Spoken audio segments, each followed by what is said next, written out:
getting very close to securing a new nuclear deal with Iran, claiming Tehran has sort of agreed to the terms being discussed.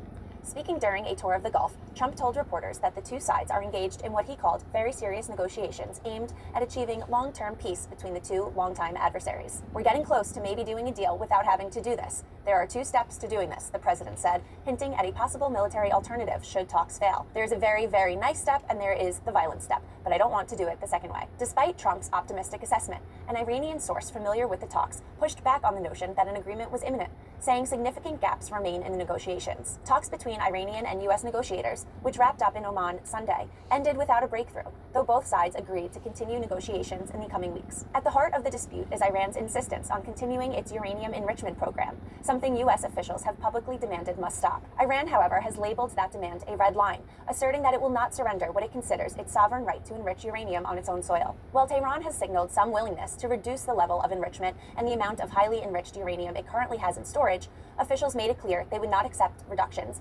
below the stockpile levels agreed to in the 2015 nuclear deal, an agreement the Trump administration famously abandoned. Adding to the tension, Iranian President Masoud Pezeshkian responded sharply to Trump's comments this week, calling Iran the most destructive force in the region and accusing the United States of being the true driver of instability in the Middle East. Pezeshkian said Trump cannot threaten and sanction Iran while at the same time pretending to champion human rights, insisting all the crimes and unrest in the region stem from Washington's actions. The ongoing talks highlight the deep mistrust that continues to plague U.S.-Iran relations, even as both sides publicly say they prefer diplomacy over conflict.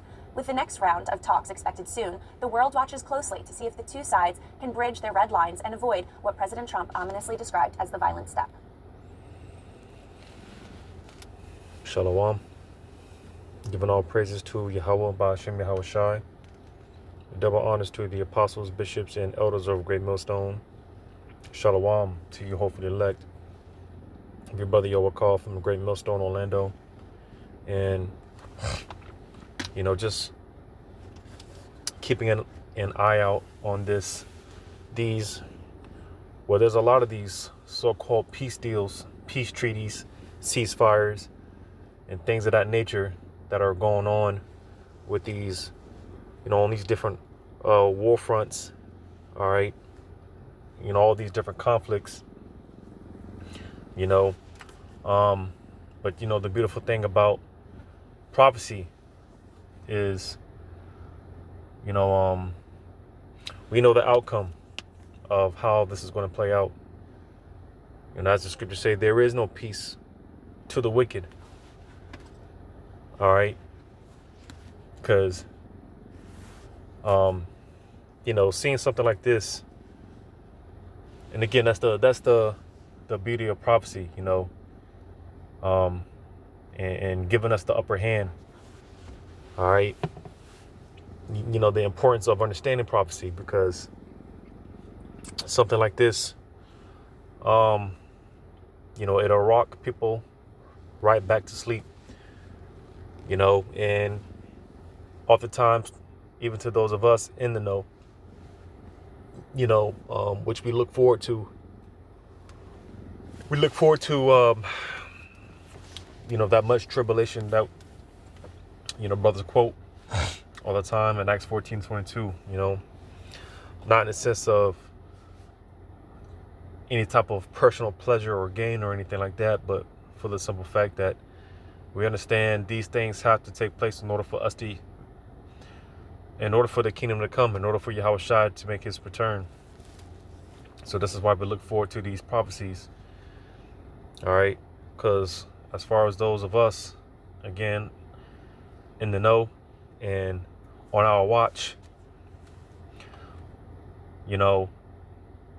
it's just a matter of time. All right. Let me grab this. Because like I said, prophecy gives us an upper hand, because we know those so-called peace deals, peace treaties,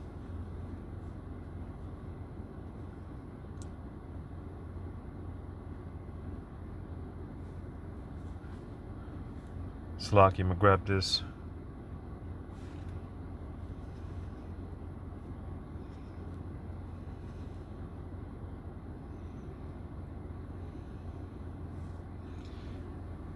in the book of 1 Thessalonians 5. Because like I was saying, with these so-called peace deals and peace treaties and ceasefires, it's only a matter of time. They're only going to last but for so long. And no Esau, he's never kept a treaty in its existence. So it's only a matter of time, you know. If they do, even if they do end up coming to some type of an agreement, again, this is why prophecy gives us the upper hand, because we know at some point.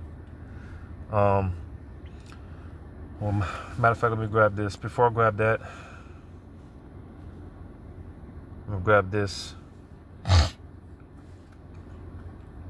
in Ezekiel 38,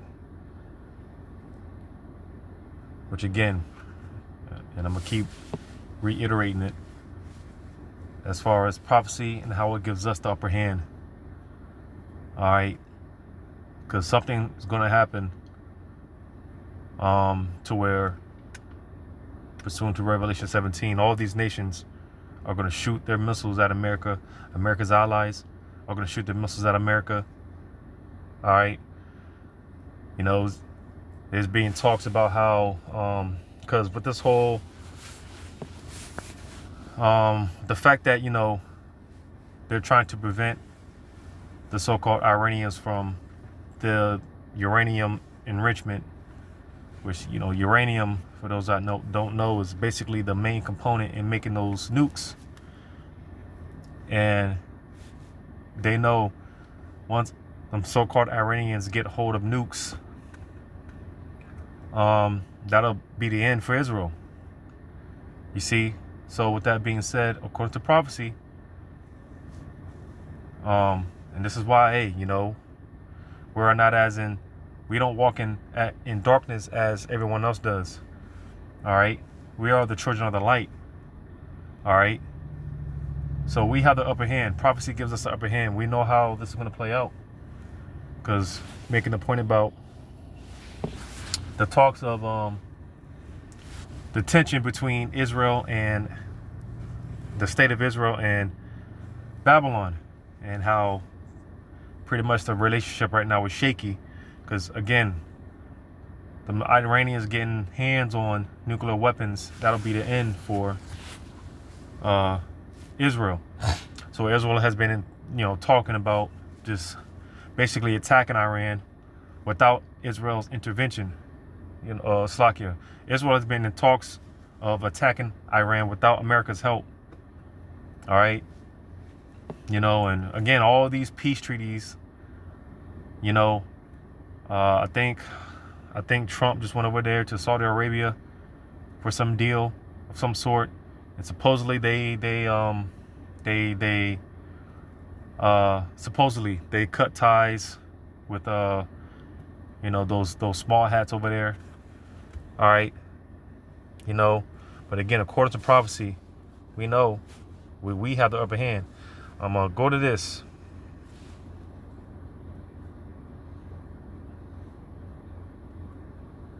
So it's just a matter of time before something happens, all right? And it's already happening. It's been happening. 1 minute there's a ceasefire. Someone's breaking the ceasefire. All right, deals are being made. One side doesn't hold up their end of the deal, and it's back to bullets flying.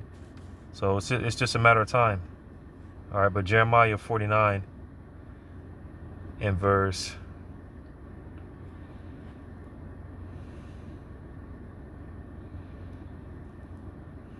20. Therefore hear the counsel of Yahweh, he that taketh Slakia. Therefore hear the counsel of Yahweh, that he hath taken against Edom and his purposes. Because you see, these nations don't want to go to war. All right, because with the nukes being involved, hey, that would be the end all be all. These nations, they don't want a nuclear fallout. They don't want nuclear warfare, but this is the Lord's will, and it's going to happen.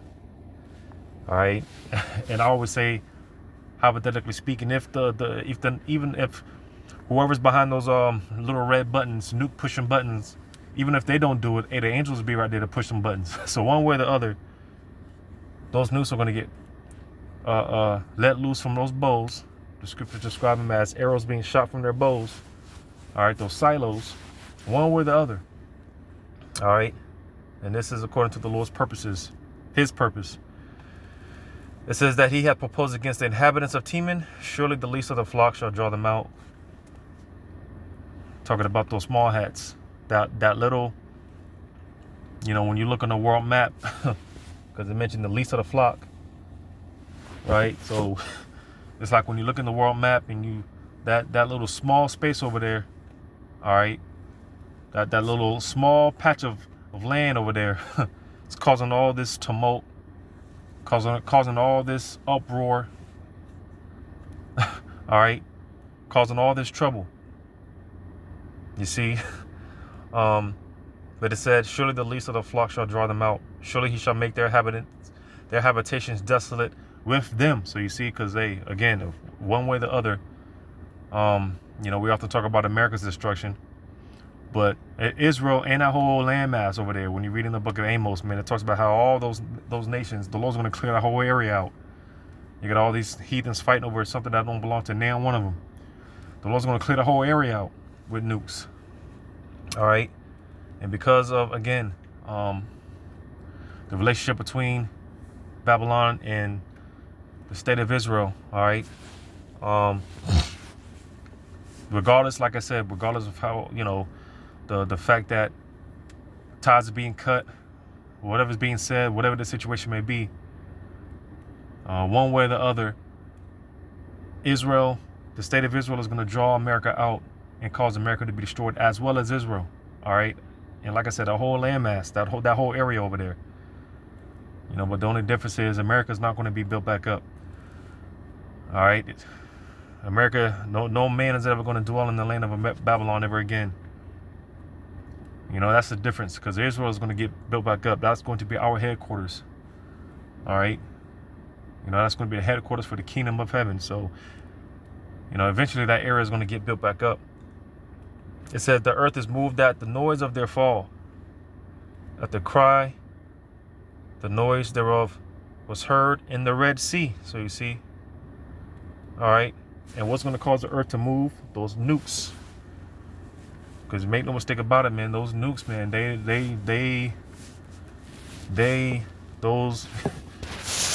some of those nukes, man, are a lot of those nukes, they're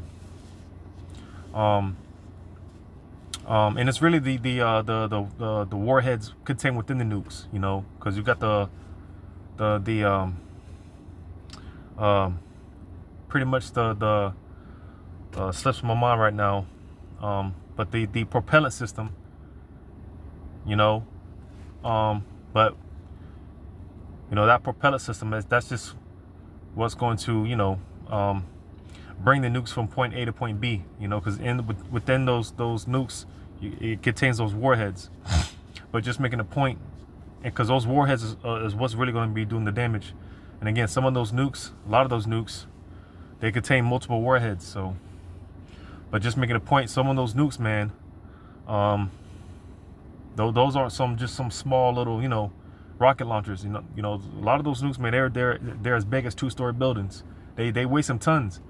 Some of those nukes, So, with all that being said, the fact that it's going to be hitting the earth with such force, that's what's going to cause the earth to shake. Like the scriptures talk about, is going to cause the earth to shake, cause the earth to quake. So that's what's going to cause the earth to be moved at the noise of their fall, going into the nuclear fallout. And again, this is why prophecy gives us the upper hand, because we know how we know the end result. We know how this is going to play out. All right, and it's going to be because of Israel, regardless if they're on good terms, speaking terms, or not. One way or the other, the nukes are going to fly. All right. So, going back to this, and I was going to read that Ezekiel 38. Going into that evil thought that's going to be put into them Russian Edomites. Because again, going back to the point, man,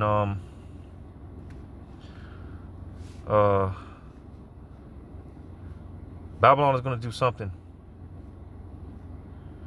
to piss all these nations off, including its allies. All right.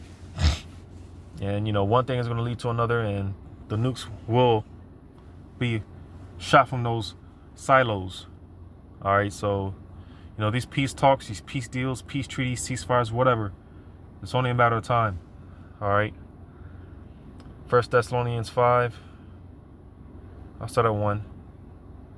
But of the times and the seasons, brethren, ye have no need that I write unto you.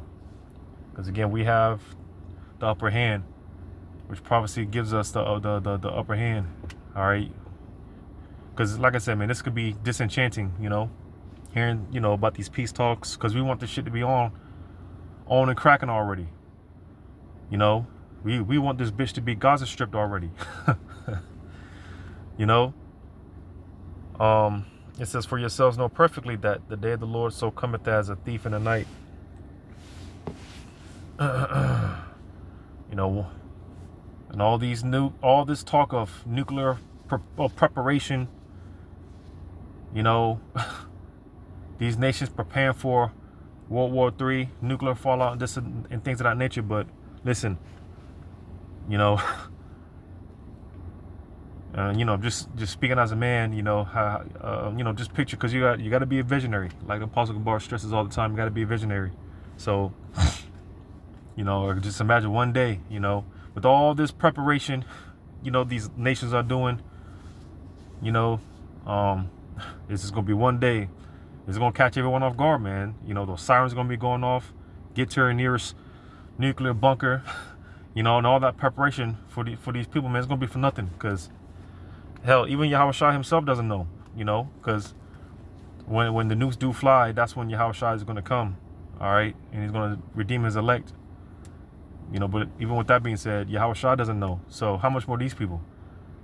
All right, that day is gonna be like I just said, it's going to come unawares, man. But verse 3 is the point. For when they shall say peace and safety. So with these peace talks and things of that nature, it rocks people right back to sleep.